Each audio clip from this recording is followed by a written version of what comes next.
if you wear a gimp mask every show, I'm fucking in. But you should speak so the blood be flowing to your crotch, you pervert. You need to put a rainbow flag on the wall behind the radiator and a Ukrainian flag on the other wall. I've got them tattooed on my balls. You may need to change your name, your gender, and your sexual preferences. Let's have a random glory hole somewhere as well.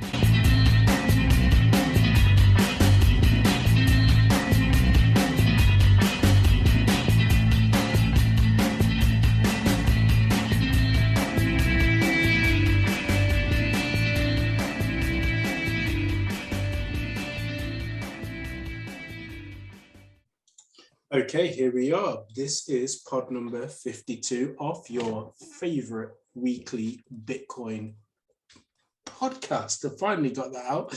Might have to cut that out, but ultimately, bullish Bitcoin banter and bullshit pod number 52, brought to you by Mr. Orlin, aka the $1 trillion man, myself, Sir Neverlook, aka the excellence of execution, and he is back. You know who it is, Dr. Evil 10%, aka the people's champ. Missing someone? Surprise, surprise. Mrs. No Show, nowhere to be seen. How's it going? Not even for our annual show. No. 52 weeks of pods. This is the one that I would have put my money on him attending. Mrs. No Show lives up to her name again. Would have been better putting your money on not showing at all, ever. I think what you might see is in the situation. So imagine in the next year, Bitcoin hits 300 grand or something like that. That week he'll turn up. I'm not even sure, you know. You reckon? Yeah. He'll be off buying some Starbucks. Or buying Starbucks. All of it, like a franchise. Yeah, a franchise. If he could afford to buy one, he would, but then he'd drink all the profits. Yeah. I think he would buy a Starbucks and then have manager discount. Yeah. He'd get fired from the franchise for fired from his own job. Yeah. Mrs. No Show, we need you back where you're at. So, interesting week in Bitcoin land. Or yes, indeed. Twitterville. Yeah, so there's a lot of Twitter this week, isn't it? Yeah. But what do you think there? Like just like staying on that year in pods for a second, because I think we started this where like it was a bit of a random experiment, wasn't it? Like kind of towards the end of lockdown, we just wanted to talk Bitcoin. We're probably a bit bored. We also wanted to educate ourselves on Bitcoin a little bit. And then I mean, we did. You wanted something to do, whereas I think we needed educating. Yeah, I guess that's kind of fair. Yeah, it's amazing how it's flown. Yeah, because we did 10, didn't we? I mean, I didn't even put any of them live. I just recorded them. I think I put them up on YouTube, actually. I sent you the links, but like they weren't public. And then after that, we started to get a schedule on like actually releasing them onto the podcast platforms and on YouTube and properly putting them live. We're a year in. I haven't really started promoting them though. Or was that you both spoke at the same time then? Sorry, go for it, Ross. I was just going to say, we're still not really promoting them. No, not really. No, it's just natural. It's had a few messages on bits of social media, but not really loads. Yeah, we haven't got our. I must admit, I've always like slightly considered, like, because the thing is, like, the proper way to promote it is to create a Twitter and Instagram, start posting, get a following for those accounts, because then the people that follow those accounts are purely fans, right? And you can kind of shill as much as you want to fans of a show. It's just like, whereas on personal accounts, it feels a little bit spammy, a little bit marketing. Like, listen to me talk for 2 hours. Like, nah. Whereas if you subscribe to the 4B's Twitter account and we say there's another show out, or if you subscribe to that account, like, that's what you want to know. Yeah, I feel like that's me, definitely. I feel a bit like, I don't know, self-promoting. It's not me. You know what, though? I don't even care, though, because I was actually, I had a bit of a wobble. I'll admit it. I had a wobble 2 weeks ago where I was going, you know what? I think 52, I might tap out because... I'm out. Oh, no. I'm done. It's Cinevolux gone. He's in the dark. He switches Mr. All-In said he was going to tap out. What the hell? Or just tap out of, because my reasoning for it was, right, is I feel like I've said nearly everything I want to say about Bitcoin. I felt like I had a lot to say a year ago. And I feel that the way that we structured these topics around like new Bitcoin developments and then inflation, hack of the week, shitcoin of the week, I can predict every single story for the next 10 years. Like they're all just going to be progression on the same theme. Like Bitcoin's going to continue to increase adoption, continue to get better. Inflation is going to continue to get worse. Shitcoins are going to be around right the way until Bitcoin hyperinization. And then hacks will continue to happen as well, mainly in shitcoins, but also in Bitcoins.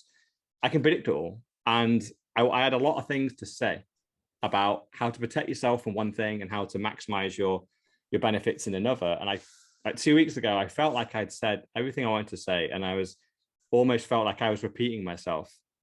But that is when, you know what? I actually don't care about the listeners that much. I actually quite enjoy just coming on here every week. So if you're listening to this, Mr. All-In says, fuck you all. Yeah. And I think that is literally me going, fuck the listeners, kept me here. Because if I gave a shit about them, I'm like, just go back and listen to one of the other 52. I have said nearly every opinion I have on Bitcoin and everything around the economic market around it. I've said it. So just go back and listen. But I'm not here for them. I'm here for me, and I enjoy it. So I'm just going to carry on. And even though I'm repeating myself, I'm going to carry on doing it. But putting it from the listener's point of view, it's rounding up some of the most important stories for the week, and it's summarizing with an opinion. You know, yeah, that's a clear benefit for the people who are listening. I think you're saying you're repeating yourself because you have got your own opinion, but you know it is rounding up various stories which some Bitcoiners may not be aware of. And I think I get where you're coming from, because prior to obviously doing the podcast, I used to watch the Max Kaiser report with Max and Stacey. And it's no longer on because coincidentally it was on RTV. It was broadcast on there. And I also thought all the time, they're actually saying the same thing, but they say the same thing, but just slightly different. And you know, the first half would be them two talking, and then they'd have a guest in the second half. You could predict it, you know, to a T. The time length was exactly the same as well for all of the shows, but I still watched, and I still kept on coming back for more. And it was the familiarity. And then I thought about our show, probably very similar. And I thought, yeah, let's carry on. If Max and Stacey can do it, we can do it. And people need that repetitive education. Yeah, I actually saw a clip of Max today. He was on some show. It wasn't on RTV, weirdly. I think it might have been on CNBC. He's randomly clipped in. Bitcoin was at $50 at the time.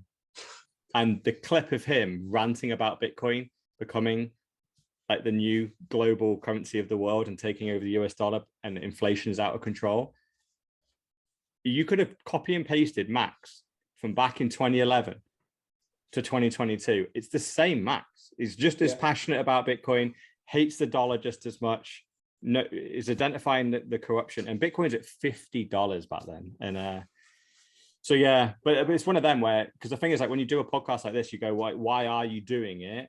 And I think Max did want to be a character, right? He wanted to be famous. He wanted to be like a thought kind of leader in the space of Bitcoin. And I have no aspirations of that.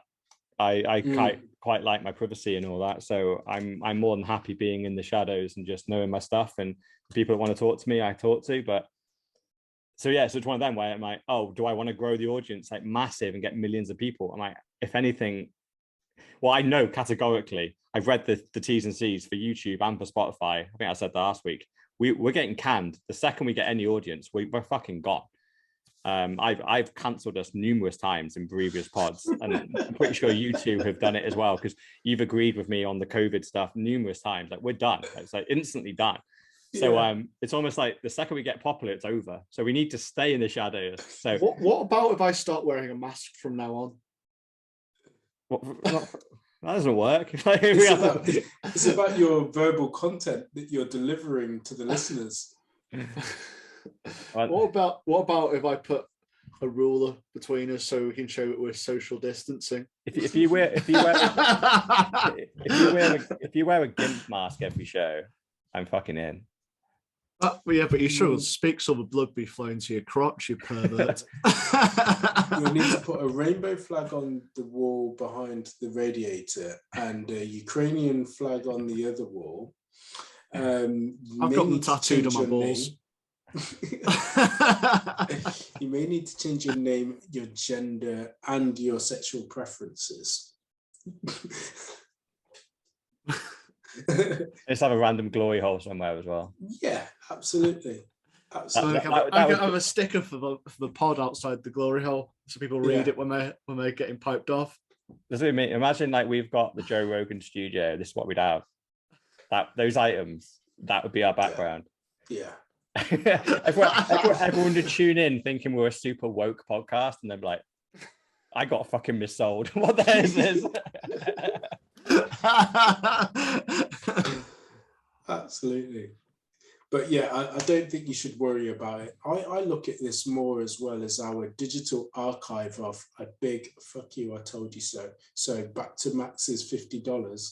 You know, when we go back to episode 1 or episode 1 to 10, the lost episodes, essentially you can look back and think, yeah, I did that.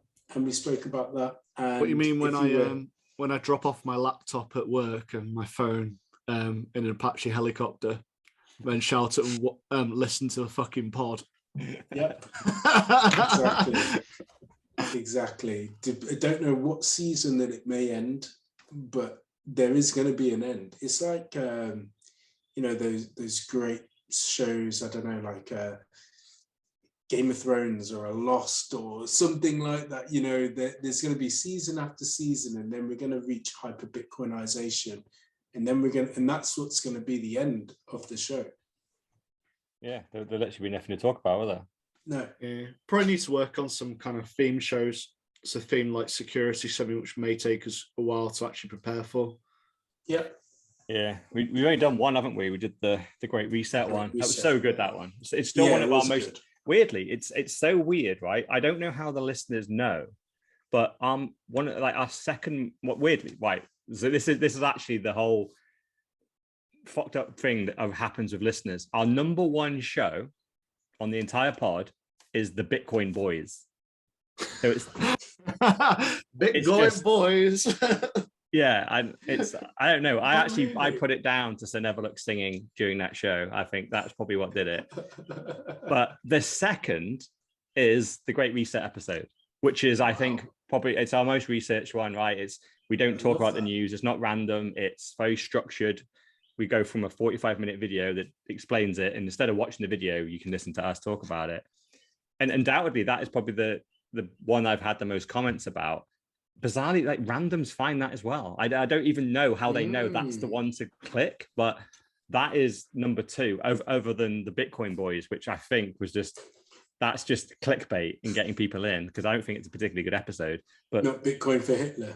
Bitcoin as well. That did well on YouTube because that had the thumbnail, and I put Hitler in there. Yeah, but I think that's up there though. I think you're right. I think that's in the top 5.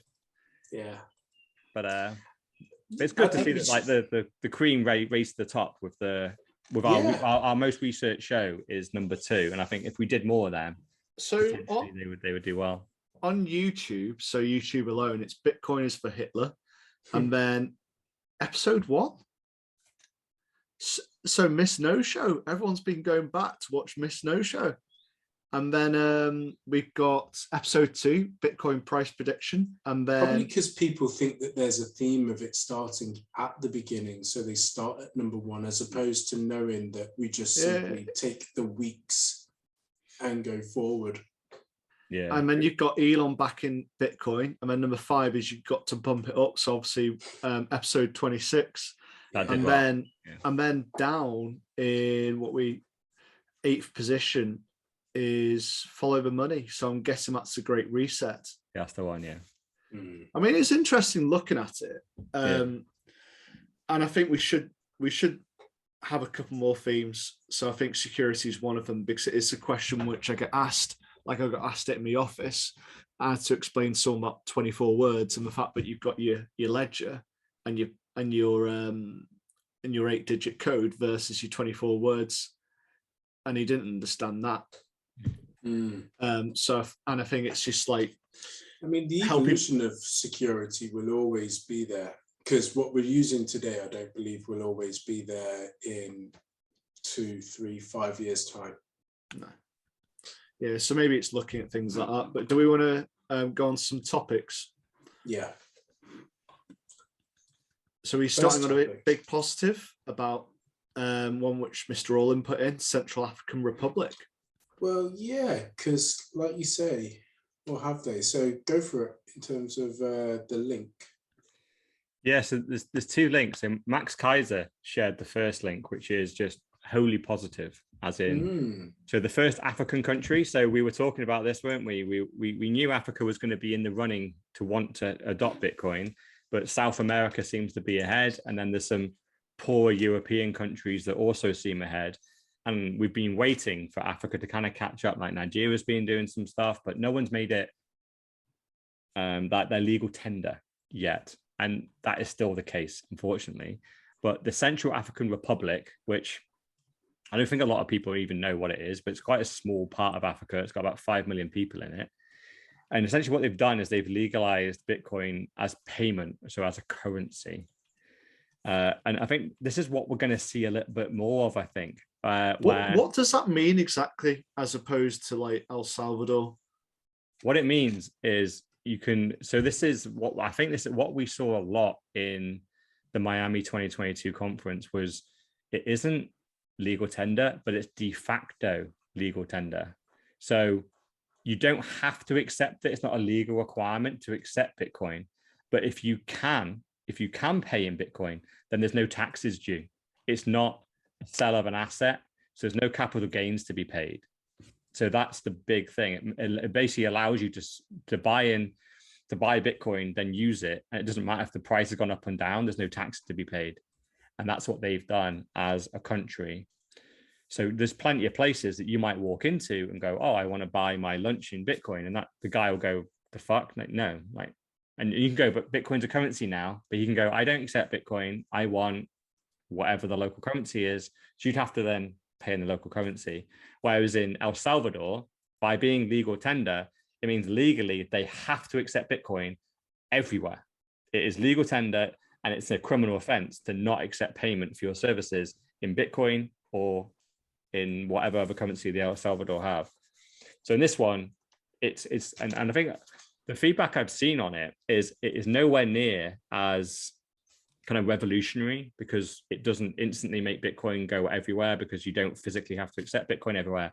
But it's a bit more of a bottom up movement as opposed to a top down. Because making it legal tender with the government going, you have to accept Bitcoin, and forcing every merchant to accept Bitcoin, which instantly creates like people resist change. Yeah, resistance, definitely. Which is what we've seen in El Salvador. People have gone, especially boomers. Bitcoin? Especially what boomers? Yeah, especially boomers. Yeah, of course. Whereas this is more of a bottom up, which I'm more of a fan of. This is going, look, Bitcoin's a currency. You can buy it. So you can buy houses, you can buy cars, you can buy big items in Bitcoin, no taxes. The government don't want to know. But what you need to make sure is the other person on the other side of the trade, do they want to even accept Bitcoin? So now this is people going around going, right, I know you've sold your house or you've listed your house for, say, let's just say it's 200 grand. I have 200 grand in Bitcoin. Will you accept Bitcoin? And if you might say no, like, dude, Bitcoin's the future. You would really need 200 grand in Bitcoin. I think you should. And what that will do is it propagates Bitcoin a little bit more naturally from the bottom up, from the people up, as opposed to forcing it on people from above, where it get instant resistance. So I think it's all right.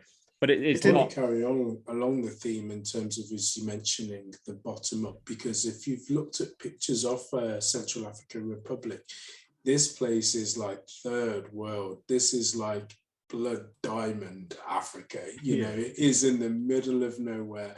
We are talking desert. So the fact that Bitcoin is divisible into 9 decimal places or 8 decimal places, the fractions of Bitcoin that they will be able to use amongst one another will be perfect, because a lot of them will be unbanked. So it will actually snowball more and more between the people. And I think it's ironic that it starts in the middle of Africa, because there it will just effectively then spread out to the masses. And so I think it's a good thing.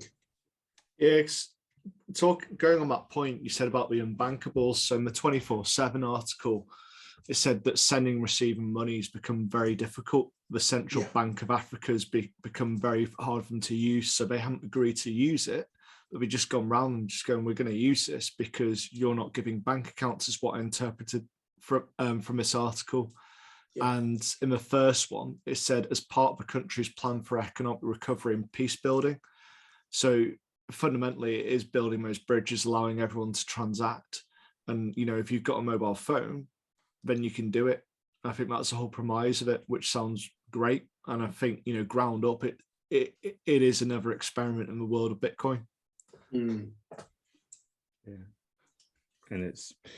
So we can't quite put it down as a country. It's not like a one, because our definition was legal tender. But weirdly, I think we might need to, I would be up for like merging that definition, because this is massive, right? Removing the taxes from Bitcoin basically makes it money. So even though it's not technically making it legal tender, I'd almost include it, because it's technically a whole country. It's just a small country, 5 million. Yeah. So 5 million people. There's an argument to say we're on 2 now. An argument to say. And a couple of islands. We've got the islands of, where is it? I forgot my bloody island. Madeira. And we've got that weird one. Lugano in Switzerland. Yeah. So the thing is that they're like islands off the side of countries. Prospera. But but CAFs is actually a country, so it counts, because that's like saying America's on a Bitcoin standard because some random little island off the coast, like Puerto Rico, say, is on a Bitcoin standard. No, it's not, because Puerto Rico's on a Bitcoin standard. That doesn't mean America is. So the ones that got announced Bitcoin 2022, categorically they are not countries. I categorically would not count them. This CAFs one, I would potentially count this CAFs one, because it's an entire country. 5 million people now have no taxable income. I think Madeira is a bit of a weird one, because it's not a country, but I think it's like a principality, isn't it? Which is the halfway in between. But it's part of Portugal. So okay, until the whole of Portugal agree. As well, in terms of like a coincidence, because El Salvador had 6 million people. CAFs, essentially got 5 million. So they're not, it's small numbers, 5 million, 6 million, but maybe that's where it's going to start off. Maybe we need to look at this. It could just be a coincidence. Well, if you look at Google Images, kind of as you were saying, I typed in Central African Republic, and it's just desert, poor people, tents, an army, lots of army with guns. So like this is one of the, we've talked about it many times over the last year. It's one of the countries where you kind of go, they need this, because it's cash in hand or nothing. So having it securely in a phone, this is their future. This ain't no gold bars, Peter Schiff. Exactly. Gold flakes. And then talking about another country, so it's Panama. So these guys have 4 million people, which weirdly, I think Panama is much better known, but that's mainly from the Panama Papers and the fact they're used as a tax haven everywhere. But they have some blockchain legislation, which blah, blah, blah, who gives a shit about that? But essentially, the Bitcoin tax has gone to 0. So again, Bitcoin is de facto legal tender in Panama now. So it's another place, because it's exactly the same thing. You don't have to accept Bitcoin as payment, but if you do, there's no taxes, there's no cap gains on Bitcoin. It's another small place, but again, this is probably the opposite of CAFs, because this is a very small place that is super rich, because this is where everyone hides their wealth. This is the Panama Papers kind of place. I guess probably the residents are probably still pretty poor, but as a GDP, much more of a wealthy place. Looking at Google images, it's nothing like the Central African Republic, and it looks more like Dubai in Panama City. Yeah, definitely. Yeah, the amount it's of money. Interesting as well that the countries that we've mentioned, or the cities and towns, there's been a benefit linked to tax along with taking Bitcoin. And maybe, that's the incentive that drives people more towards a Bitcoin standard. Again, maybe one of those things that we just continue to look at, if it's a coincidence, or if that's one of the measures. No, well, the thing is that that's the definition of a currency, right? So once something becomes a currency, it stops being an asset; it just becomes money. And at the moment, like, Bitcoin is not seen as money in every single country other than El Salvador, Central African Republic, and Panama. So I would argue now we probably have three. So already I think we're up from 1 to 3. I would argue, because essentially it means it doesn't matter whether you bought Bitcoin at $1 or $69,000. When you pay, the government don't give a shit. You can just the transaction goes through. In every other country, when you make that transaction, they want to know, what did you buy it for? What did you sell it for? Because essentially it's the same as like giving someone a share for some goods. Because they go, well, what did you buy the share for? When you sold it, had it gone up? If it has, then we want our 20% of capital gains. And this changes that. This makes Bitcoin money. And so you can go off and you can use your Bitcoin gains. You can go and buy a house, buy a car in Panama or CAFs or El Salvador. And regardless how much you've made, the government don't want a piece. They just let the transaction go through. And that's what money is, right? That's when you get paid in the local currency, you don't care about the local currency fluctuations compared to others, whether there's a taxable event happening when you buy a thing. It's like, no, like, I just pay. Like, $10 is $10. Like, there's no tax to be paid over and above some kind of retail tax you probably paid in the middle, but there's no cap gains. And so I would actually argue that we potentially have 2 countries, but they've gone completely under the radar. There's no news on this because they haven't made it legal tender. They've just made it de facto legal tender, which no one seems to care about. Which is interesting. Again, maybe it's just going to be that quiet groundswell. Yeah, I actually prefer it. I prefer. I do. I prefer this because like, people aren't going to shut it down too quick. So we've got our first African country. I was really looking forward to the first African country, because you don't just get one. This guy's not going to be. You buy one, you get one free. Well, just as we've seen, like, in Panama now, over in South America, like, they're doing one. So it's going to spread from El Salvador to Panama to the people around them. Now it's going to go from CAFs. It's going to start spreading, because they're going to start seeing the benefit, right? Like, now their people are encouraged to use Bitcoin. They're not going to get taxed on it. They haven't got bank accounts anyway. Bitcoin's better. It's better for remittance. It's better for day-to-day spending. You use Lightning. Don't use the local currency, because that's inflating out of control. Use Bitcoin. You'll maintain your value in wealth. And we've got it. We needed infiltration in Africa, in a whole country, because then they will start to see the benefits over the coming years. And other countries will copy that model. It's what we needed, and we got it. Got it in April. As I was just looking on Panama, Cuba, whilst it hasn't fully adopted cryptocurrency as legal tender, it has made movements in that direction and officially recognizes and regulates cryptocurrencies, meaning that its citizens are free to use them. So again, slowly but surely, we're getting there. And what's interesting is that Panama, Cuba, El Salvador, all were US dollar using countries as well. So when we talk about, the fall of the US dollar, it's probably, well, naturally it is happening because it's going to zero, but it's going to zero and being replaced with something else in the form of Bitcoin. Exactly.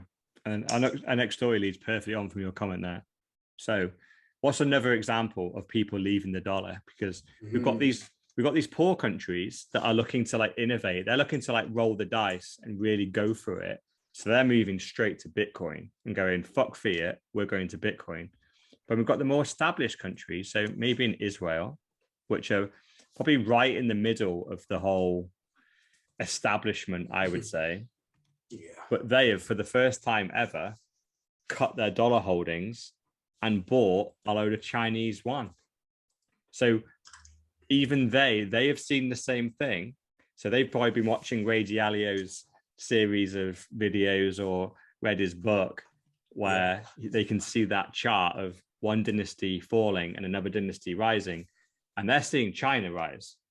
And so there's Israel are switching a lot of their holdings from dollars into yen. So there's one common theme here. People are getting out of dollars and they're just going into other forms of fiat or into Bitcoin. There's a shift definitely happening here, and this is quite a big one. But absolutely. Looking through this, the percentage wasn't massive. I mean, it was a start, and I don't think Israel can, the amount of support, financial and military-wise they get, they can't do much, but it's gone from something like 66% US dollars to 61%. And and it was in that 5%, they've expanded on Canadian dollars, or rather, should I say, Canadian oppression dollars, and Australian oppression dollars as well, and then also China. So it's only a couple of percent which I've got which have gone in. Yeah. But you can't do this in one go. They're kind of starting to hedge their bets. They're doing it bit by bit. So they did, let's get rid of all our US dollars. The US would rain down on them for democracy. Yep. They're like, you are dictators. We're going to bomb you. But yeah, it's interesting. So whilst it may only be the 5%, the 5% in the numbers that these guys are talking will be pretty big, of course. But the fact that they've chosen China's yuan as their chosen currency to increase in is also kind of a signal of the number twos becoming the number one. And naturally, again, if you look through and read through all of our other podcasts, 1 to 51, we've talked about China. And no doubt when the show eventually ends, China will also be number one in terms of the world ranking current country. And Bitcoin will be on the Bitcoin standard, of course, in terms of Bitcoin hyperinization. Yeah, because in reality, I don't trust a fucking thing Israel do anyway. They're on their like 5th booster shot or something. They're super religious. Their entire population is about to die of freaking heart conditions. So it's that their government is so corrupt, it's unreal. But even they are moving away from the US dollar. Yeah, I think just give it time. But I think it is reading behind the lines. They can't do it too much, otherwise they will get bombed because of democracy. Yeah, they'll need to save their democracy with 1,000 days of bombing on their hospitals and children's schools. Yeah. That will save them. Well, or it might just be drone strikes. Yeah, they wouldn't send men in. Everyone likes drones, including children. So I included this story to also ask the question, to understand whether or not we will now start to see countries follow Israel's move of moving towards the Chinese yuan, or following El Salvador's move of going to Bitcoin. But both moves are away from the dollar. So where do you think we're going to see more of? Yeah. I'd absolutely think this is a trend. Yeah. So I think the lower end, poorer, smaller countries, they will flip straight to Bitcoin because they know that fiat is fucked, and they're looking for, because Bitcoin solves a lot of their problems, right? Around remittance, the unbanked. Yeah. Switching to the yuan, just as the same as a dollar, they're still fucked, right? Remittance still happens. They can't, if you haven't got a bank account, you can't get fiat.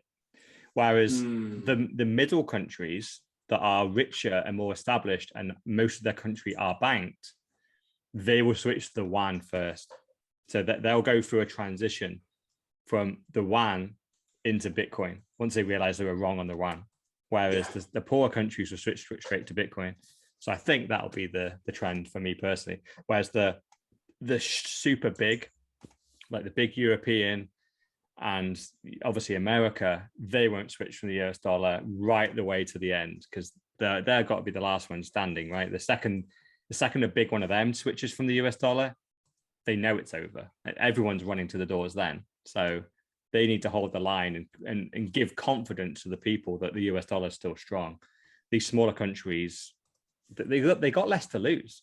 So they're fleeing to the door, and they're just fleeing to the door with what they think is best. And to be fair, it's what they think is best for their people. So like I said, for the very small unbanked people, it's Bitcoin. And for the people that are more middle class and have a financial system, it's just a better form of fiat. That's what they're running to. They're not desperate enough yet to jump out of fiat. Yeah, give it one more shot, even though we know what happens nonetheless. I think it's a human flaw that we know what we know, but yet we'll still try it. This time it's different, right? Yeah, this time it's different. Nonetheless, it's fine. It'll be all right. Yeah. The last form of fiat got inflated out of control, but the Chinese yuan, even though they're inflating it just as fast as America, it'll be all right. Somehow this will survive. Don't worry. They'll inflate it, but they'll lock you onto it with CBDCs. So it'll be impossible to get any wealth out when it really starts going up shit creek. But it'll be okay because we'll all be locked on it. Yeah. I feel sorry for China at the moment. Like those guys, I think I read a stat the other day where like 70% of the population are in hard lockdown right now because they're in the cities. So even though it's like something like 80% of the actual country is not locked down because it's very rural as a country, but the population is hugely saturated into like their top 10 cities. They're all in hard lockdown. It's disgusting that they're building little cages outside of all the apartment blocks where you're allowed to come out at certain times and get a bit of fresh air down on the ground. Like and it's just insane what they're doing to those guys. And it's bizarre. So as much as I think China did really well during the last 2.5 years because they only locked down for about a month at the beginning. Like literally in the beginning of 2020, they locked down from about January to February, hard lockdown. And then they just went, oh no, this is bullshit. They opened back up. They carried on producing. So they really benefited over the last 2 years of having 100% production, whereas the rest of the world was on less than 50%.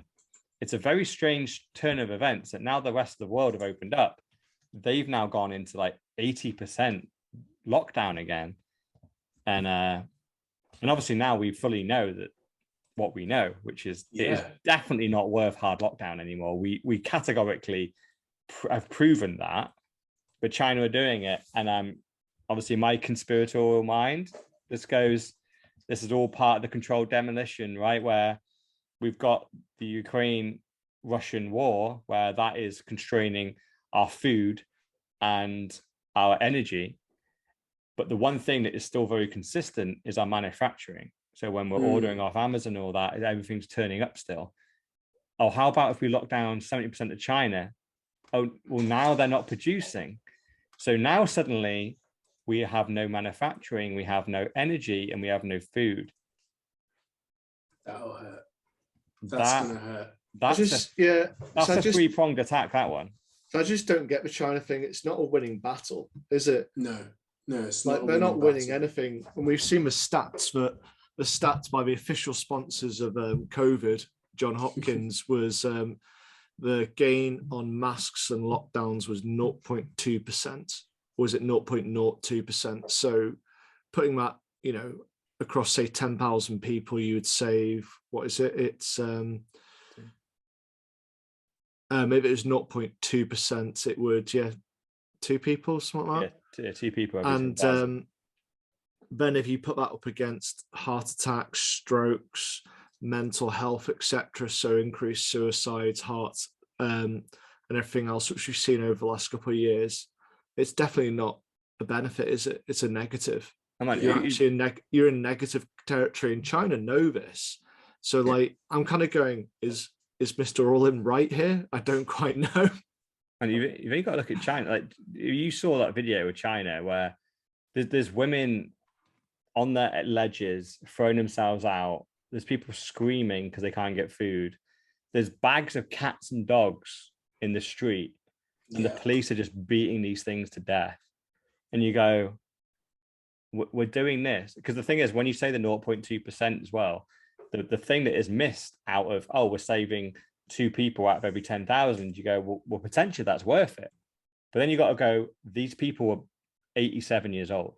They had like 3 weeks to live. So I want to move. The one big change, and if the media ever did this, if they moved to the number of years saved as opposed to number of lives. Categorizing it, so you had say under a year, 1 to 2, 1 to 5, 1 to 10, etc. So you'd have your bar charts, and then exactly. So unfortunately, right? So when 2 87-year-olds die of COVID, because the average age of death is 82, the number of years saved is 0. We save 0. Whereas if you save 2 5-year-olds, then when we go, oh, right, well, that is 77 years each. So that's a big gain. We save 2 5-year-olds. That is now something that's interesting to me. And looking at it, which people probably won't like, is people who contribute towards society, so taxes for the government. It's like China have this thing where they get to the stage of being number 1, and then they go and fuck themselves. Like they are making this mistake, and it's an open mistake, but you just have to think why, because it's such an obvious move not to do it. Because everything else, the trajectory is that you're on for number 1 status. And I think I said it in last week or the week before, the only thing that can stop China from being number 1 is a world disaster or catastrophe, like a typhoon or an earthquake or something along those lines, because everything else that they could just shut their eyes and do. But if they continue to have this social unrest with their people, they'll have an internal civil war, which previously wasn't the case, but their citizens are so westernized now, they're not afraid to stand up. They used to be, and they used to know their place, but now they're like, no. It's got to be on the verge, or it is, on alternate test, it's seeing how much punishment they'll actually take.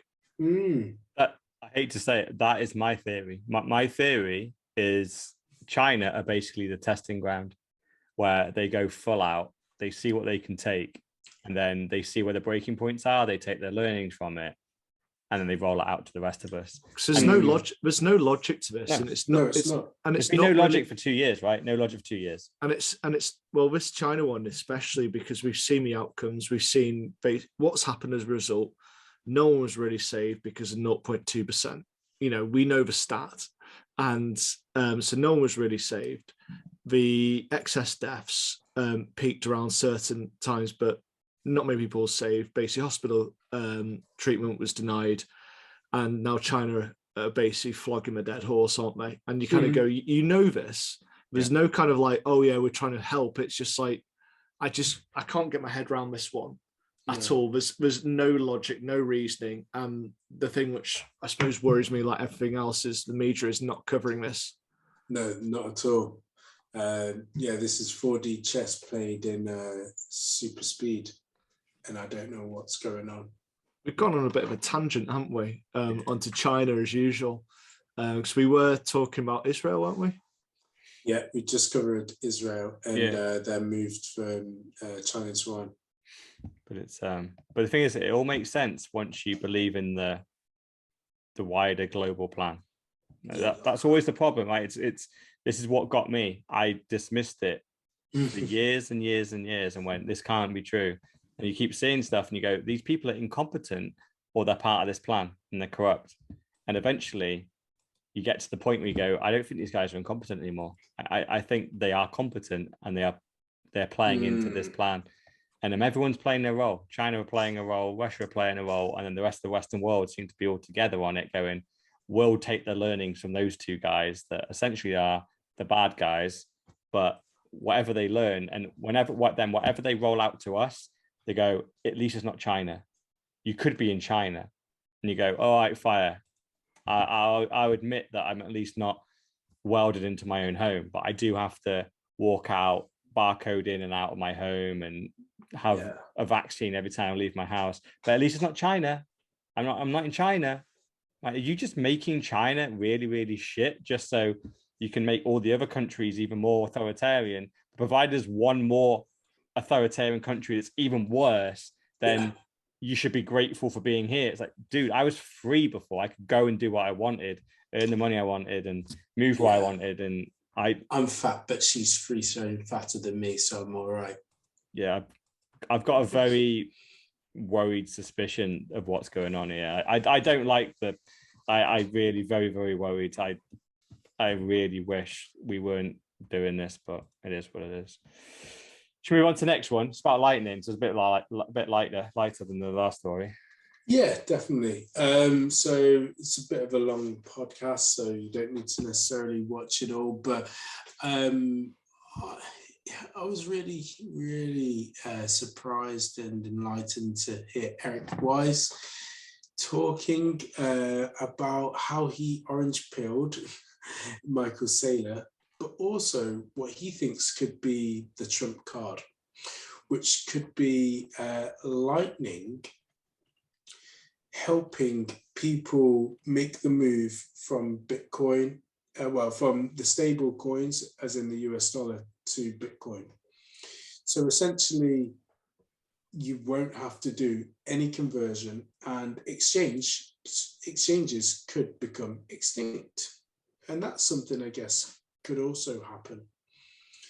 So essentially, you will have two wallets. You will have your normal current account, and you'll have a Bitcoin wallet or a Bitcoin account, and it will convert your stable US dollar coin into Bitcoin, or vice versa, through the Lightning Network.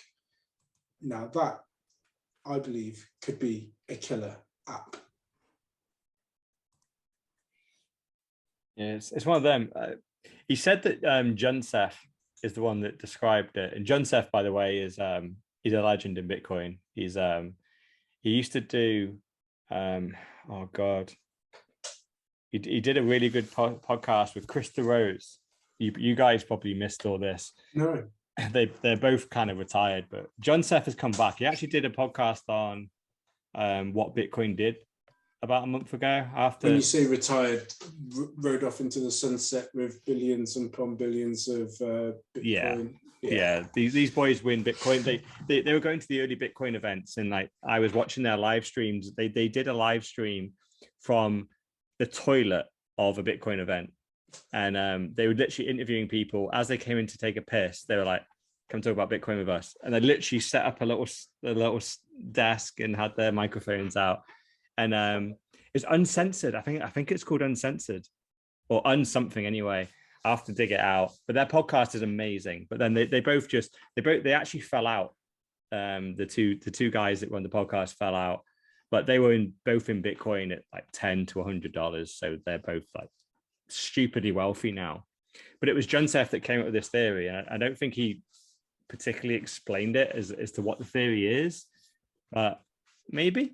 I think Lightning is the killer app anyway, because Lightning enables payments super easy, but fundamentally Bitcoin as the monetary asset underneath as a store of wealth, that is, for me, that is the killer app. Like being able to pass wealth down from generation to generation, that is the thing that gets me. That is, I need somewhere to earn money and then be able to store it.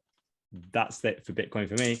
The extra thing, Lightning, being able to spend it day to day when we move to a Bitcoin standard, brilliant. Okay, great. I'm not sure about the stablecoin thing. I've talked about this on previous podcasts and gone, I think there's a place for stablecoins. At the moment, I don't get the link to stablecoins to Lightning, but because you can move stable coins anyway for like 0 fees because no one uses them. So you don't need Lightning, like, because the main reason you Lightning for Bitcoin is, well, for privacy and for lower fees. With stable coins, the fees are next to 0 anyway. They're not decentralized. There's no miners to pay. Yeah, I don't get it. I can't quite square the circle, but if John Seth has said it, I need to dig out what John Seth said, because John Seth is nearly always right. So I need to do more reading. But for the average person, it will mean that they will not have to convert anything. They won't have to get, the 24 words. They won't have to know too much about Bitcoin, but they can pay in Bitcoin, receive Bitcoin through the killer app of Lightning on Layer 2. So, watch this space again. We can come back and look back at episode 52, season 1, and then think, I remember season finale. Yeah, the season finale. Absolutely. We forgot to mention that, didn't we? We forgot to mention this is the season finale. This is a big one. Yeah. Need to leave a cliffhanger to make people tune in. What's going to happen next week? Oh, I should have left it. I should have said I'm quitting.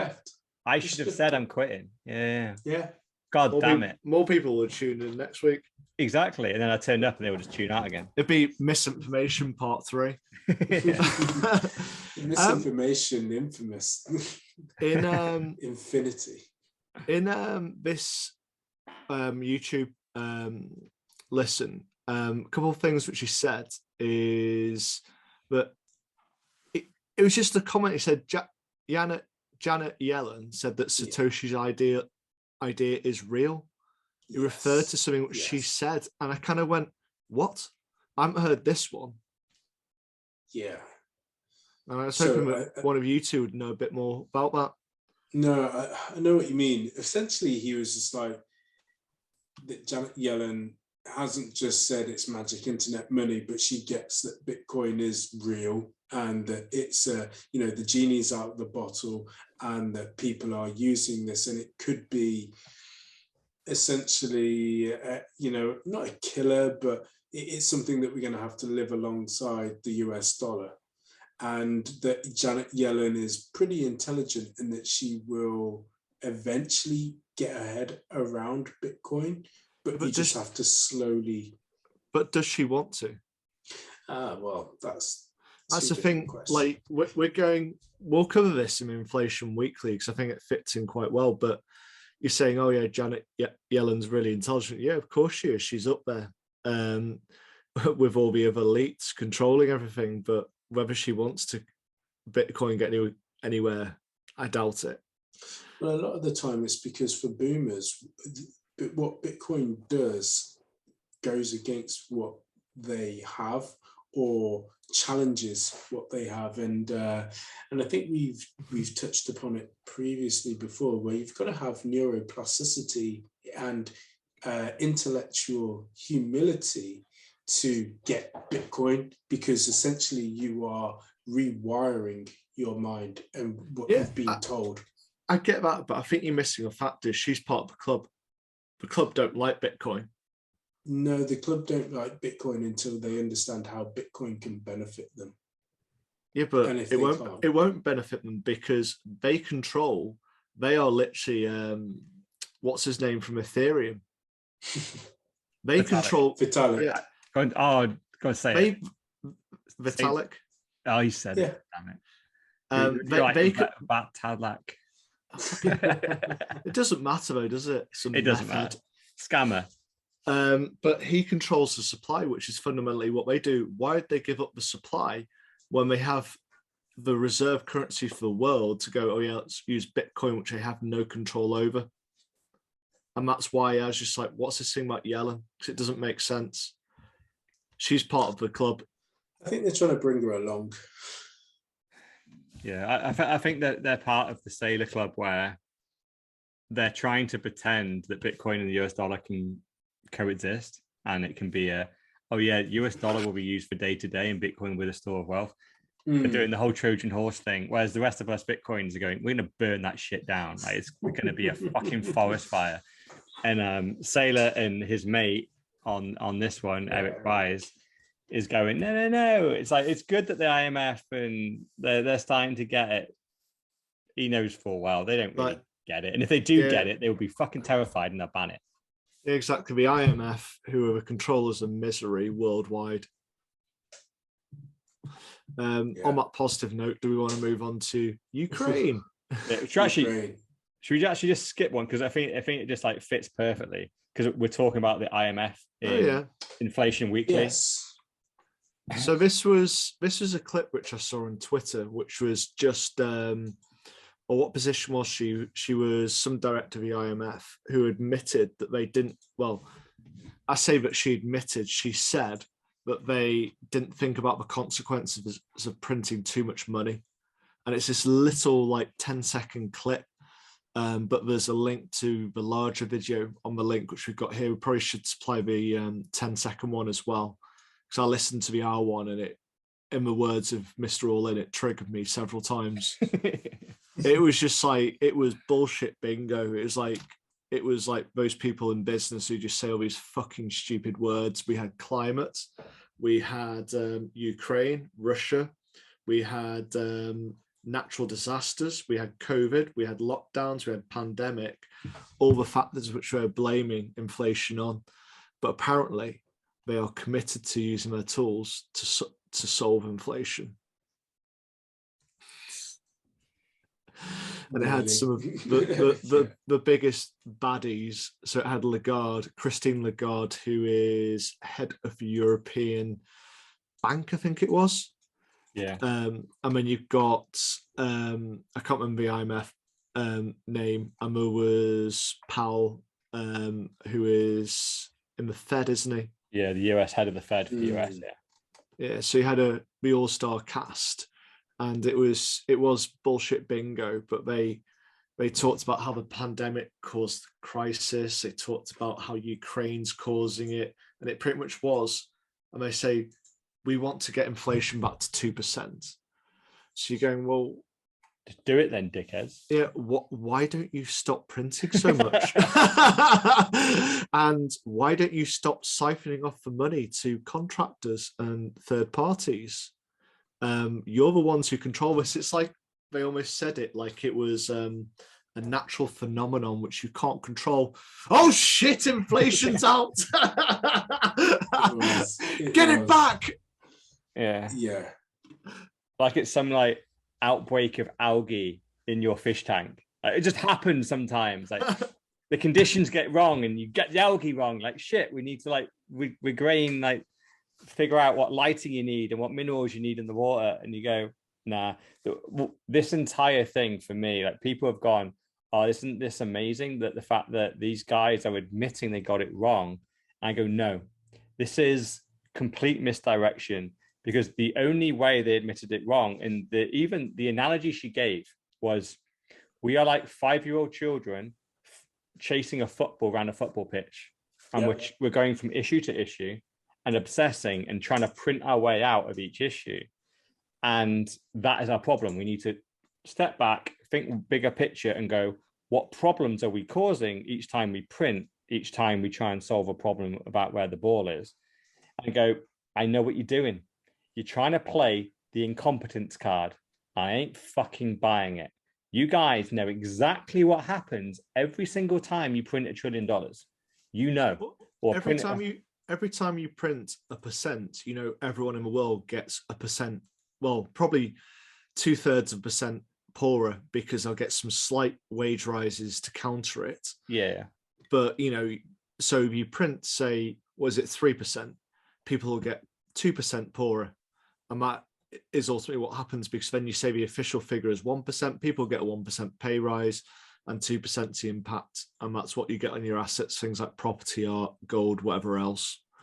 But it was literally like it was a natural phenomenon. It's like, my house is fucked up because a mountain lion's got in the house. It wasn't just because I took a match to it. And that's fundamentally what you are doing with inflation. You're putting a match to it because they control the money printers. Why do they do it? pandemic. Well, did you need to lock down? No. And we knew that all along. I was called Tin Hat, where you call me a fucking tin hat. I always call you a tin hat. But, I was called all sorts by my wife because I said lockdowns, the problems are going to be much worse and we're going to pay for it. We're really going to pay for it. And we're starting to pay for it. And we're only in year 1. Wait till year 2 kicks in and everyone's 10% poor. Well, exactly. Sorry.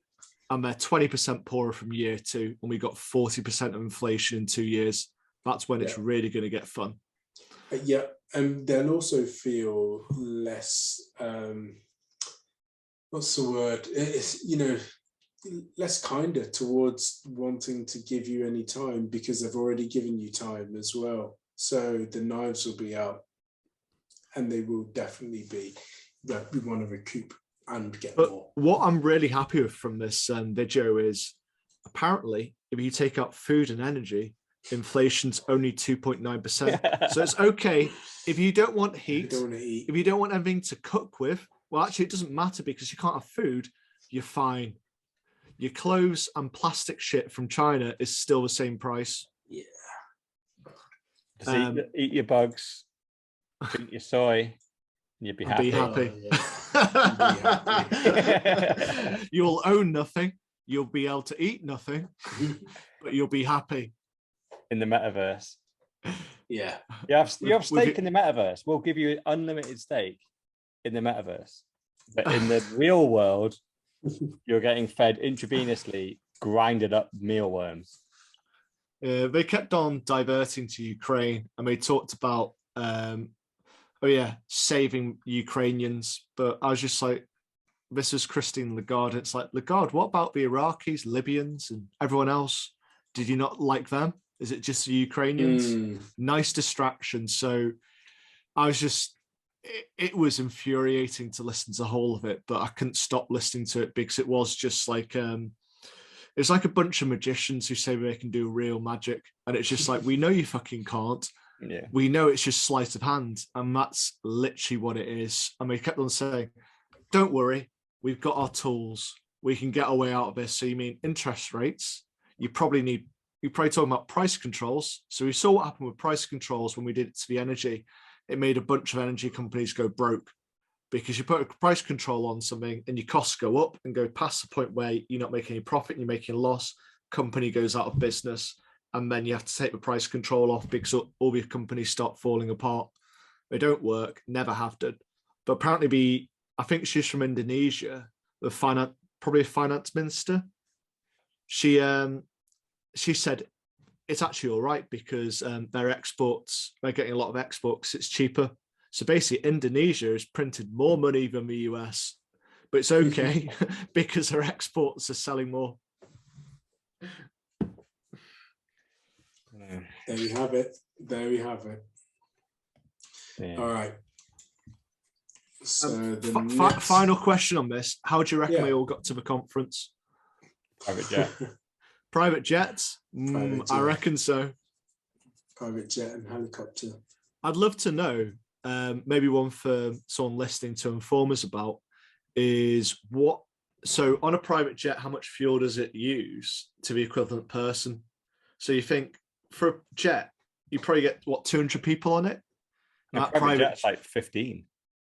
Yeah, so but there's going to be one person really going to that, isn't it? So Lagarde will be on her own private jet, so will Powell, so will exactly. It'll be essentially like her and her like 10 minions. So it's a 200th really, or a 20th, along with like always thought about this. The people who sing to you about climate change, but they go on their private yachts. Apparently, private yacht uses about $100 of fuel within 10 minutes.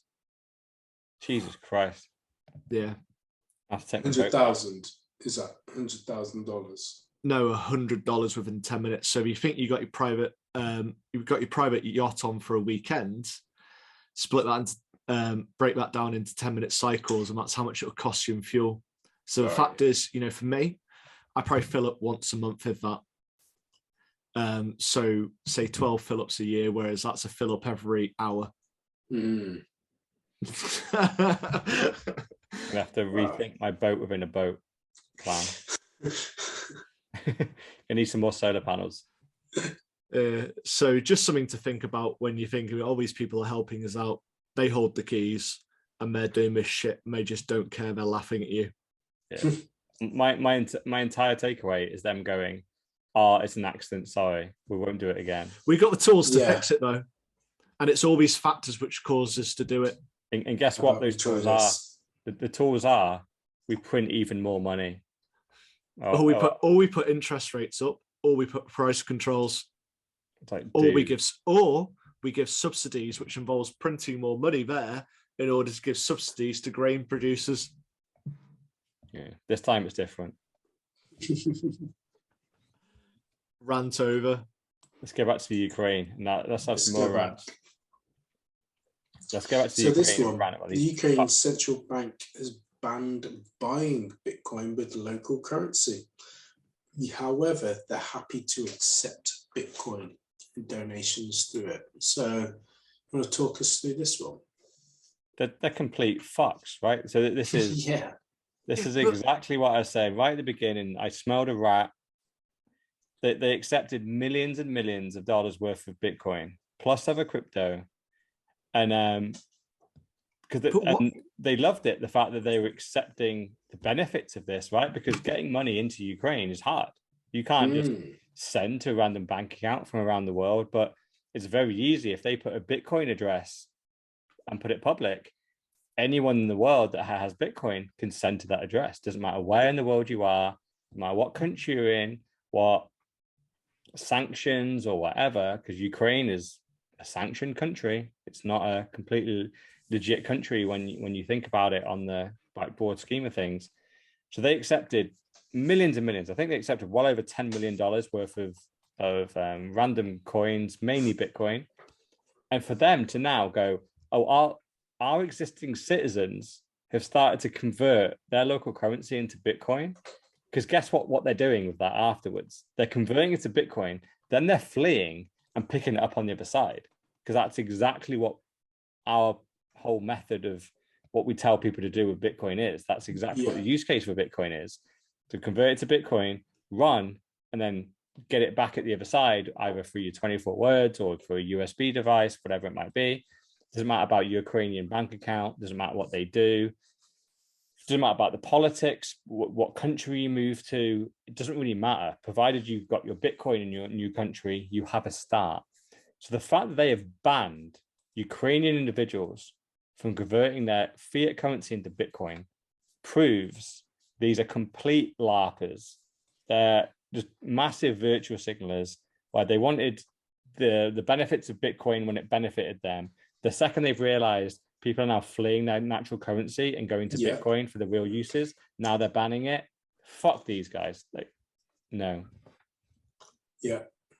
But it makes sense though, doesn't it? Because they've got no economy because they can't do anything. So the Ukrainian currency is going to be devaluing. They don't want to debase it anymore.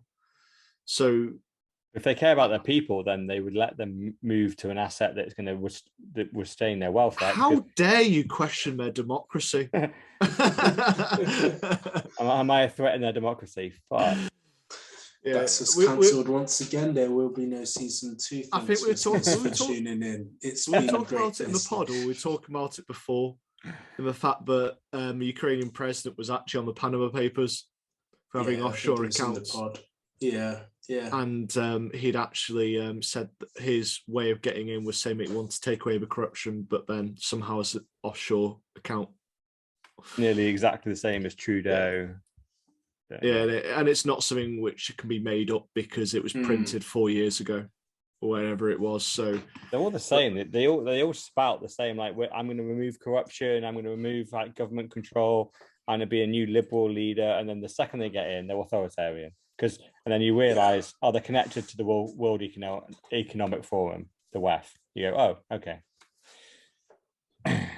And I think as well, and we've spoken about it before, they have to then try and unwind what the other group have done as well. It just takes too much, and they realize, once again, it's broken. It's broken inside, so they can't do anything. So the easiest thing is to just join them.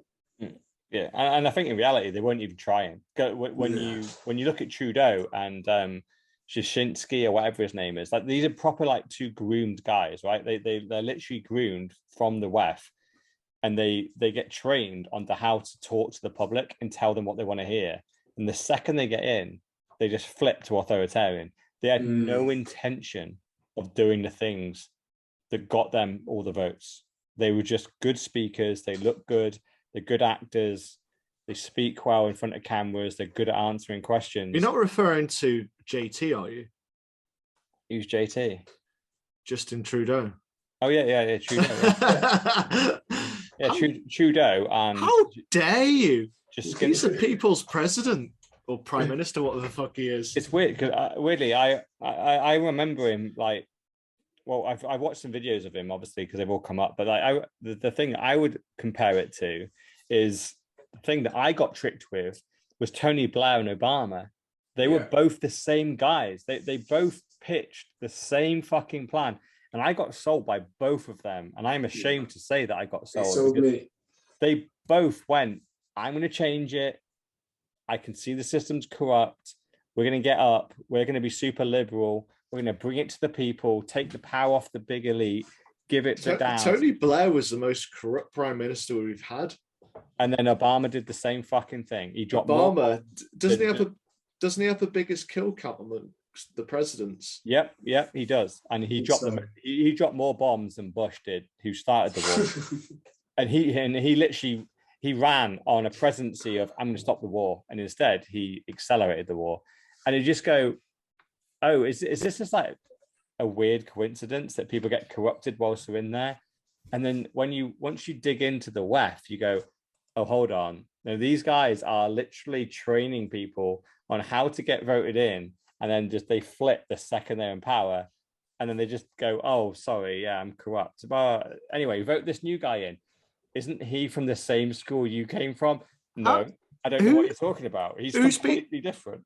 Who's been trained by the WEF in the UK? All the Eton boys, so Cameron and Boris and that. Boris, someone's actually trained him. He's very well trained. He's like the dog which you try to train, but then you just have it put down. Yeah, he puts on a very, very good act. Oh man, he's exceptional as his act. Like when you see some of this behind the scenes thing, I've seen him with his hair combed properly. And before he walks yeah, literally, before he walks out, he messes his hair up and goes out. And they went, why'd you do that? And he went, if I give off a buffoon character, whenever I get asked a hard question, I just bumble it and then move on to something else. And they let me off because they think I'm a buffoon. It's an act. What about Keir Starmer? He can't possibly have been trained because he's a moron. Yeah, he's just and he's incompetent. Yeah, he's got like 2% of the electoral vote. Who the fuck about him? But yeah, going back to Ukraine, I can't believe the fact they have the balls to ban Bitcoin right during this when they've just accepted $10 million of Bitcoin. Fuck. Anyone that gave them Bitcoin, be ashamed of yourself, because not only did you fund a military war, now they're anti-Bitcoin. They're literally stopping their citizens from buying it. They're making it illegal in their country. They're the most anti-Bitcoin country in the world. So, no, fuck Ukraine. And there you have it. The Ukraine. Bye-bye. Ta-ta. Is the next story a little bit more positive? Nope. It's a bad one. Compass, yeah. I'm afraid it's very negative. Switching. Yeah. Go on. Going to take us through it. Yeah. So Compass Mining. These are a big company, right? So I think we even talked about Compass Mining on this podcast probably 6, 7, 8 months ago. Yeah. And I was close to going with these guys because essentially what their whole proposition was, just give us money, and it was about like $9,000 per miner.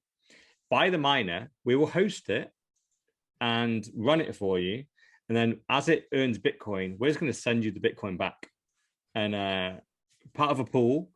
So you're part of a big mining pool, but you don't need to run your miner. You don't have to maintain it. You don't have to give it energy. You don't have to put it in a big data center. It's completely off the grid. So a lot of people did this. And I must admit, the one bit of digging I didn't do, because I was close to doing this. I didn't actually do it, which is why I probably didn't dig deep enough. But essentially what turns out is all their miners were in Russia.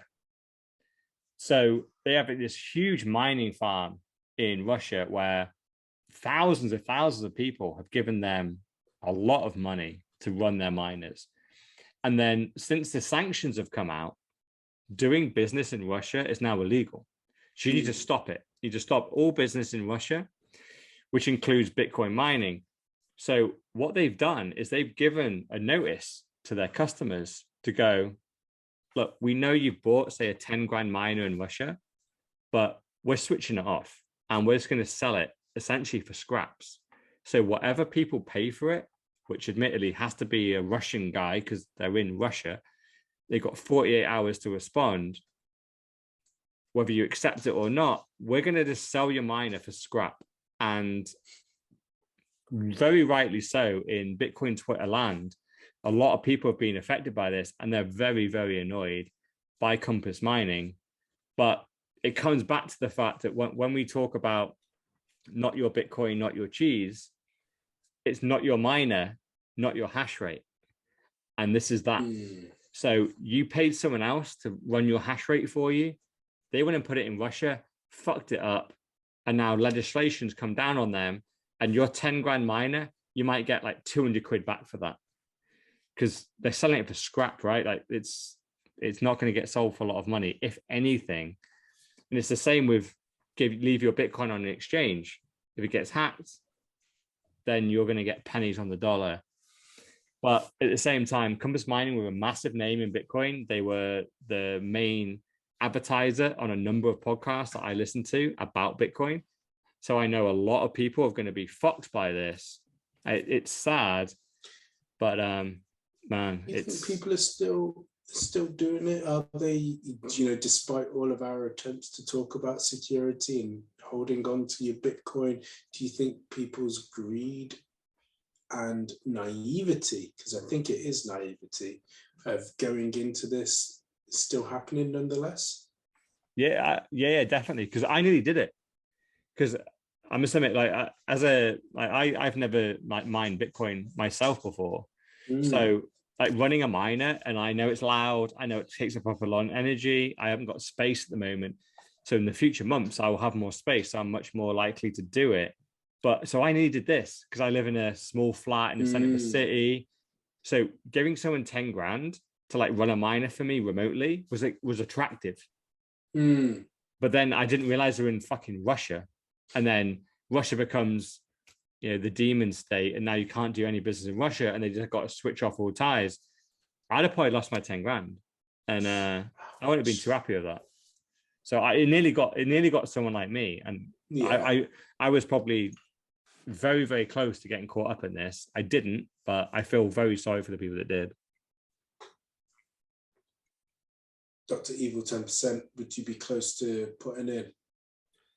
I like the idea of this when I was reading about it. So it gives you access to cheap energy, but then it's, I was kind of going in my head, location, which countries are going to be sanctioned in the future. So say El Salvador, if they do come up with a company like this who works on the volcano in order to get the energy for a bunch of miners, I'd be kind of going, that's tempting.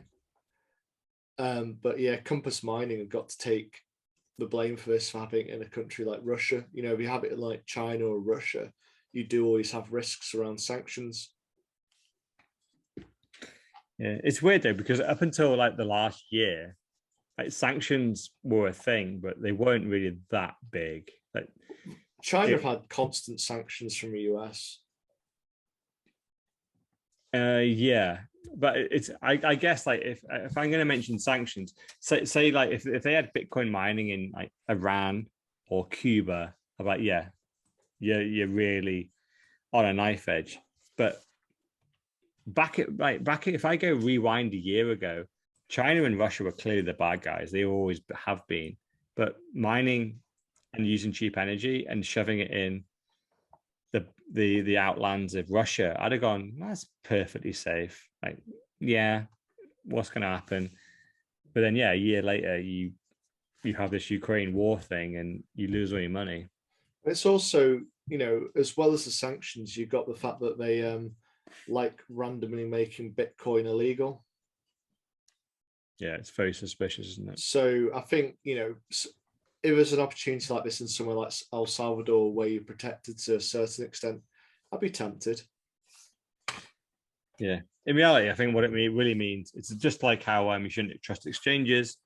You also should never trust a Bitcoin miner that will give you your hash rate through some type of third-party service, because even if it is in America, Ukraine, France, or UK, France, whatever, it can still get cut off if you don't have your miner attached to your internet network, feeding your Bitcoin wallet.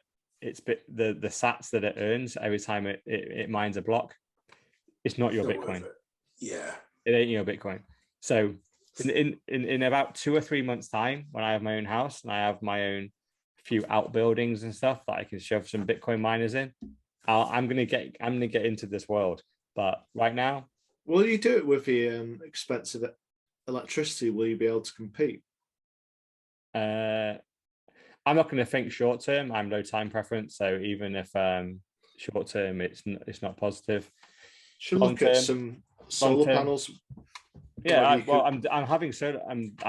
For one of the first things I'm doing on my new house, I've already got my own water supply, so I need an energy supply. I'm going to put solar panels all over the roofs and nice. Power the miners. You always try and power them through a glory hole. We'll get you working on the other end, and it'll be fucking working all 24/7. There's let's power 4 miners an hour.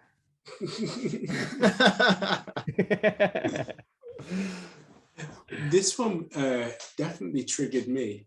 Bitcoiners have low financial literacy, according to the BUC of research. What do you think? Well, it's come from Canada, hasn't it? And Trudeau's passed some kind of regulation or law lately, but media has to do what the government says.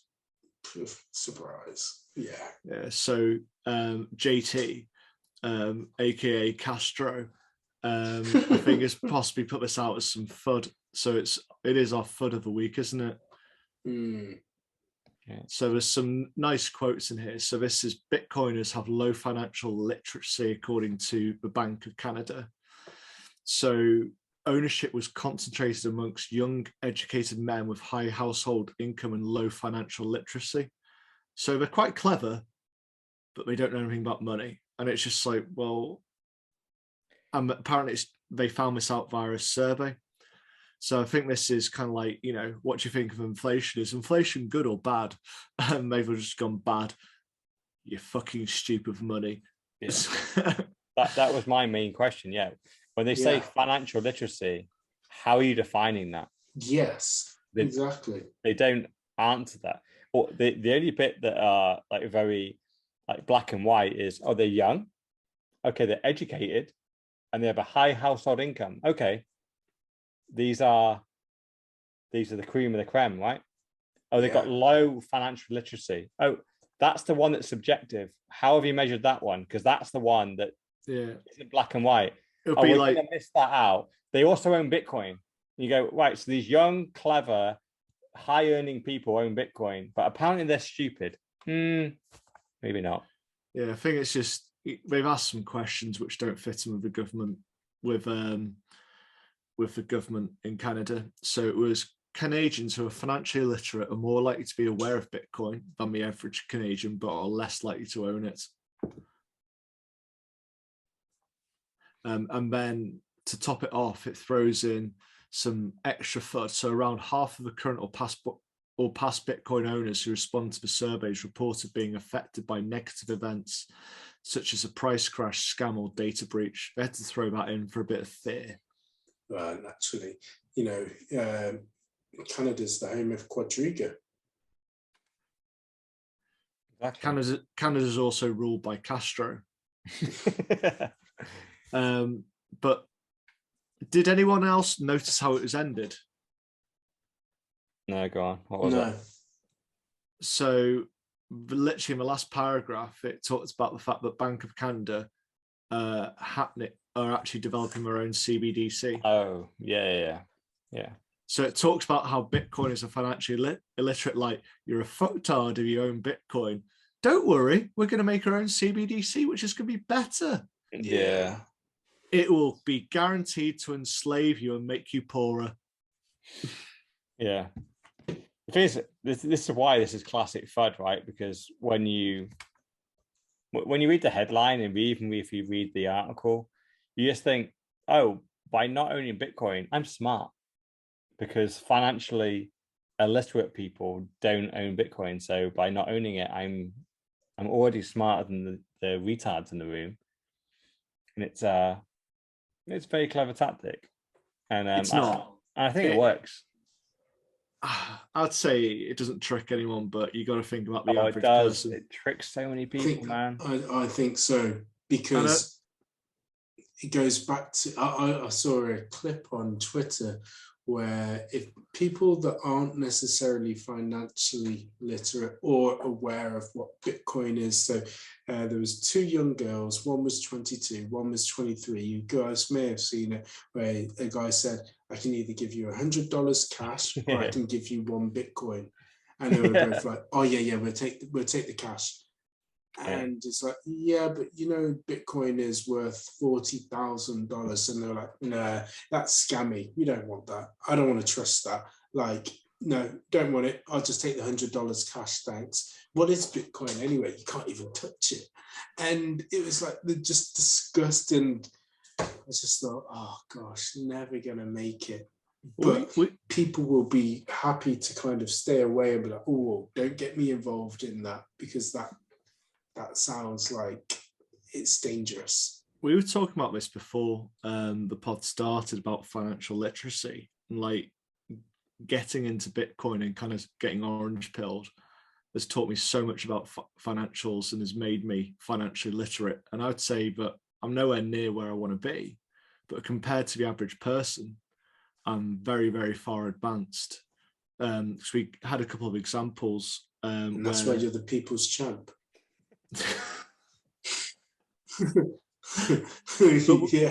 But we used these examples and they were likening just investing to gambling. And the fact is, my kind of like response to that is, well, how are they going to retire? Yeah. What do they do with their money? So they're paying their mortgage, they're paying for their food. Sorry? $100 is going to look after you. And they're paying maybe their minimum amount into their pension. What money is going to support them when they should be retiring, or are they just going to work for the rest of their life? Yeah. The government will look after me. And that's the average person. That's not a financially illiterate person. That person's probably not in masses of debt. They're just average. Financially illiterate would be someone who can't balance, a salary against their costs. These are just people who go on holiday, pay a mortgage, have a fairly good job, and get on with life.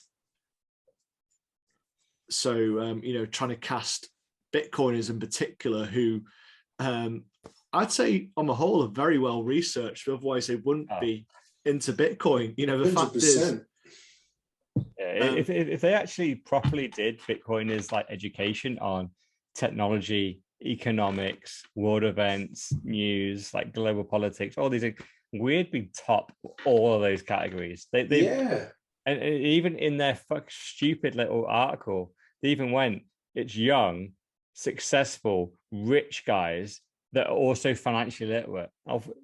Like what's that last one you added on the end? This is clearly young, rich, successful people are investing in Bitcoin. That's basically what they said. But they're trying to twist it and go, no. If you invest in Bitcoin, you're an idiot. That's the message they're trying to say. So, and the thing is, because people don't read past the headline 99% of the time, that's the only reason this article exists. It's the only reason we've put it into our list here. It's clearly nonsense, but the headline's genius, because they've got a shred of data where they've gone, what is financial literacy? And we still don't know what the definition of that is. And they've gone, oh, look, a load of people that have Bitcoin are lower on that metric than these other people, which we don't know what the metric is. And then we'll just publish a headline saying that. And then people will think, oh, if you buy Bitcoin, you're stupid now. Well, and it's just classic FUD. It was from a central bank of oppression. So, you know, what do you expect? Like Canada, in my scale, is very close to China now.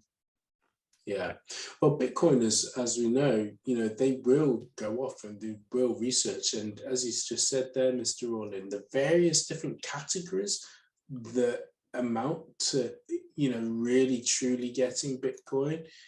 And then most of the time you're just scratching the surface. You know, I know a little bit about Lightning, but there's whole books on Lightning and Layer 2, and that's just one element of it. There's so much more to it, and people that like Bitcoin and, you know, similar to us, we know that we will look past what the headline is and really go into detail, but we will essentially back it up with fact. And that's the key thing. It's got to be factual. And if it's not, we'll just dismiss it as bullshit and FUD. I think a problem, though, is Bitcoiners believe in Austrian economics. They don't follow Keynes. I think that's probably another big issue, is Keynes is fundamentally, you can stimulate an economy by printing money. So, and no one will get poorer by devaluing the money. Whereas Austrian economics are the fact that it should be a sound money, which can't be devalued. You know, that's the fundamentals of it.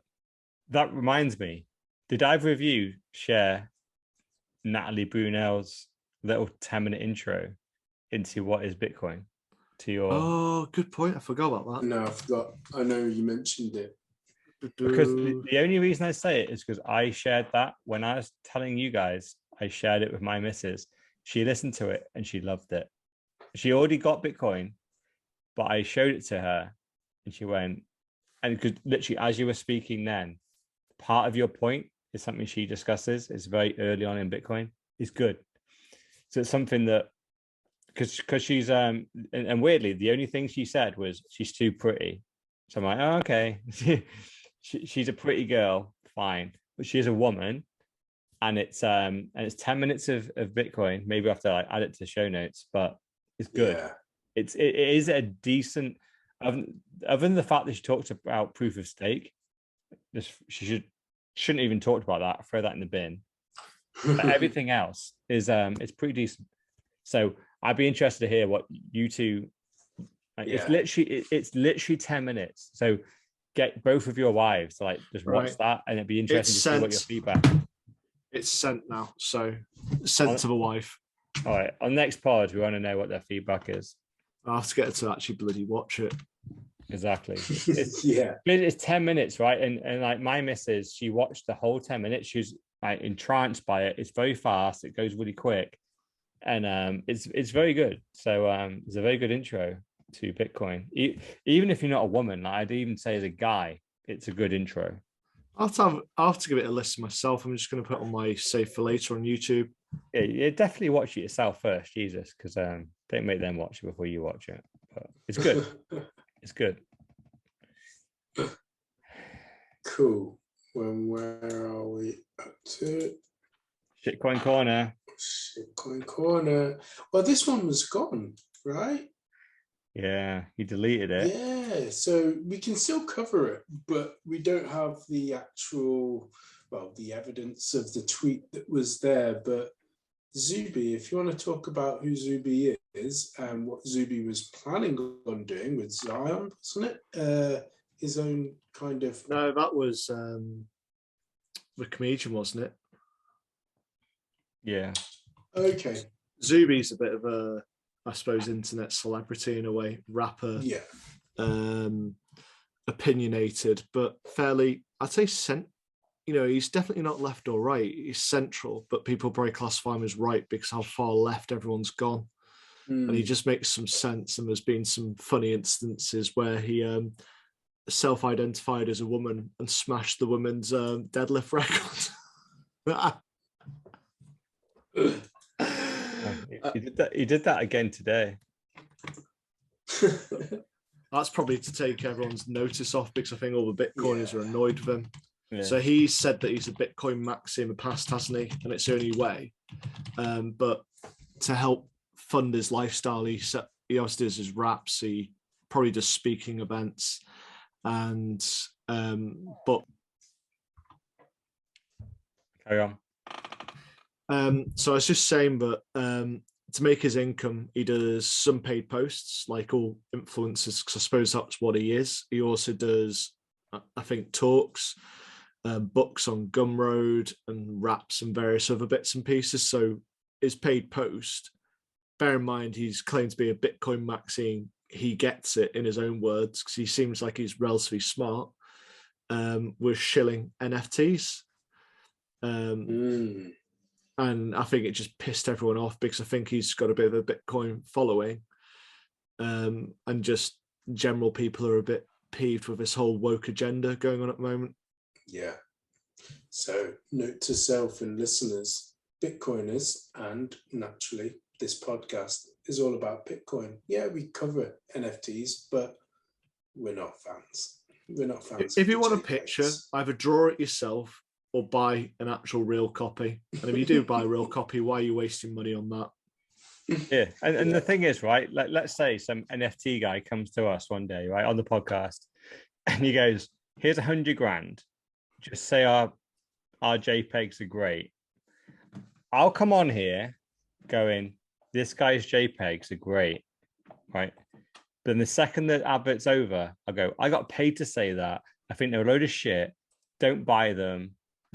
I'll potentially take the money, but then I'll tell you, don't do whatever I said in the advert. Yeah. The problem with Zuby here, he got exposed. Number one, someone hacked into one of these influencers or like the marketers like spreadsheets, and Zuby was on the spreadsheet, and he was on there at 10 grand a tweet, and he will shill your project. And a load of Bitcoiners found this and went, has Zuby done this? Has he? Because he's one of us. He's a Bitcoiner. He's not a shitcoiner. We went through his tweets. We found 3 of them. There's 3 tweets. I didn't realize it started from a hack. I thought it was just an actual tweet where he tweeted about an NFT. No, it started from a hack where we found a spreadsheet of individuals, and they had their Twitter accounts, their payment amounts, and literally how much you get for a like, a tweet, a retweet, and everything. So it's 10 grand for a tweet from Zuby. And so we went, has he done this? And we had a look at his account.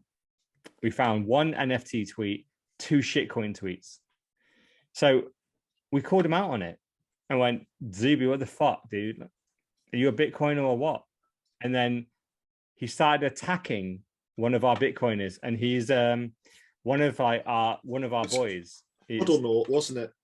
No, not Hodlnaut. No, he attacked him in a couple of tweets. Oh, did he?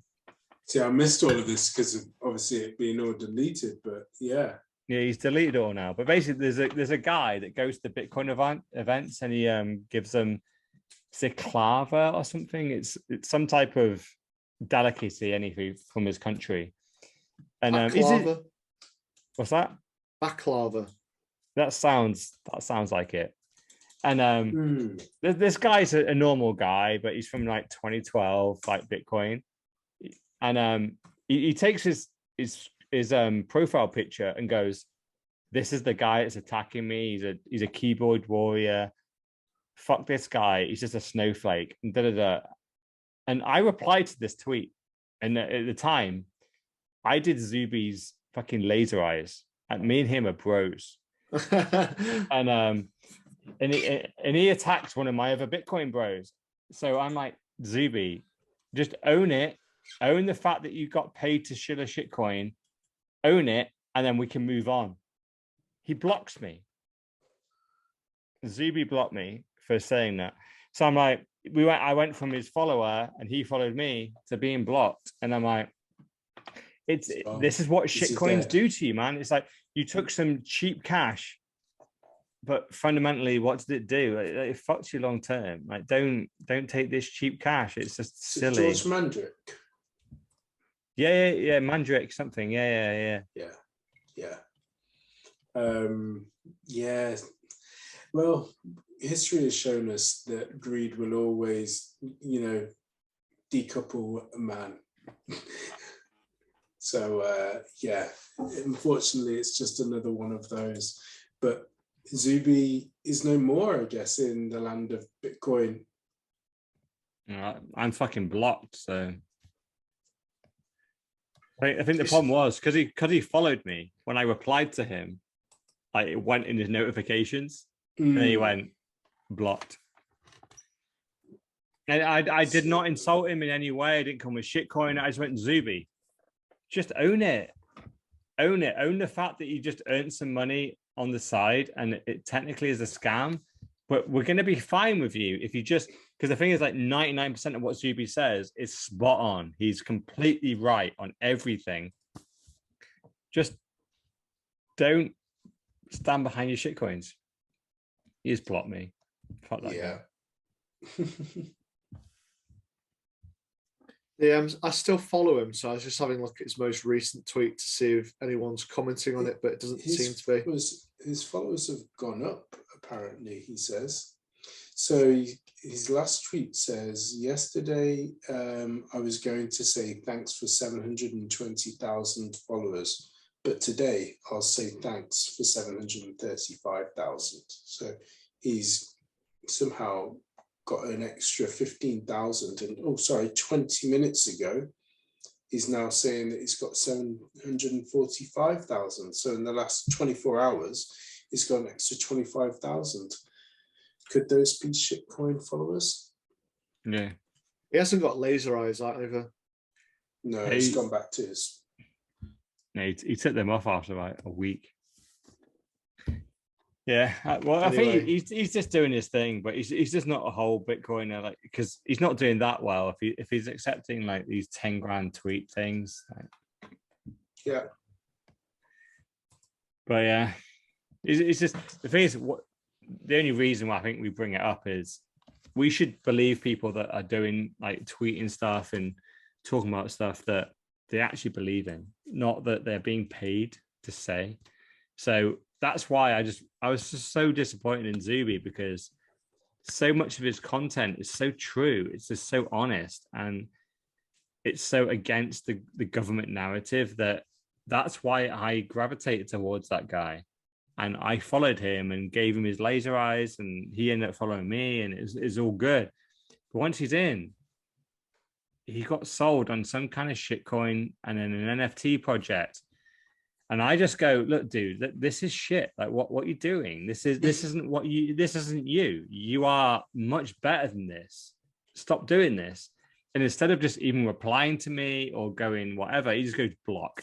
So, do you think he's fallen on hard times? I don't know. I if anything, I hate to say it, but I think he hates criticism. I think he's just as bad as everyone else. Like he's fine criticizing the system, but then when someone that he's meant to be with criticizes him for criticizing the system, he goes, leave me alone, bro. Like, what the fuck? It's like, dude, like, no, you're not perfect. You're not. Like, you know you sold out. This is the classic sellout tactic where you like preach to be anti the system, anti whatever, and then you do a Calvin Klein deal for your underwear. You sold out. It's a classic sellout, and you sold to the shitcoin guys. You sold out. Just literally admit it. Say it was a problem or a mistake or it's a one-off, and we'll literally let you go. But he's just blocking everyone. Do you have like contracts on that where you could say where they say, you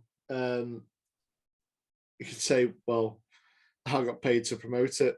Is that break the contract? I got paid to promote it and I bought Bitcoin with it.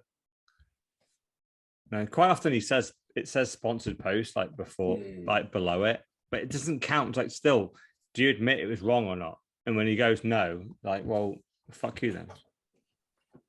I mean, 10K. If they came along and said 10K for posting about Dink Doink, I'd be all over that.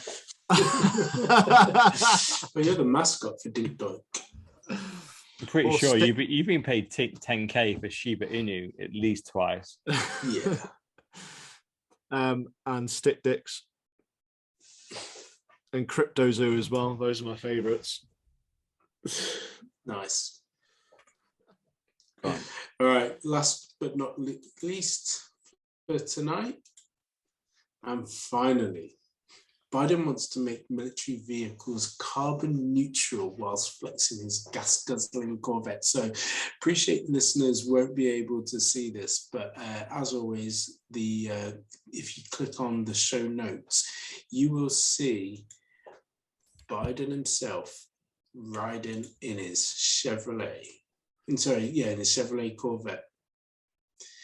So a big 6-liter Corvette, but he wants to make tanks carbon neutral.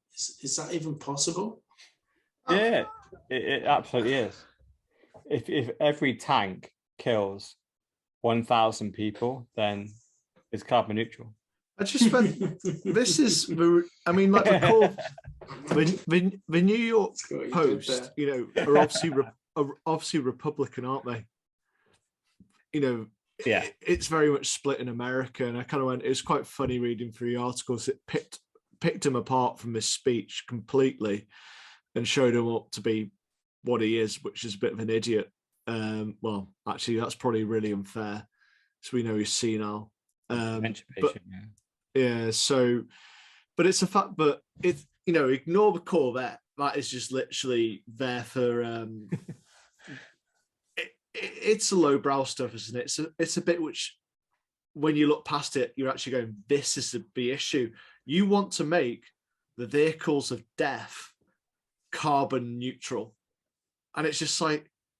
I'll bomb you carbon neutrally. but don't worry. That plane will be running on solar power or something like that. And it's just like, oh, great. Yeah, are we living in the real world right now? Like, what the fuck?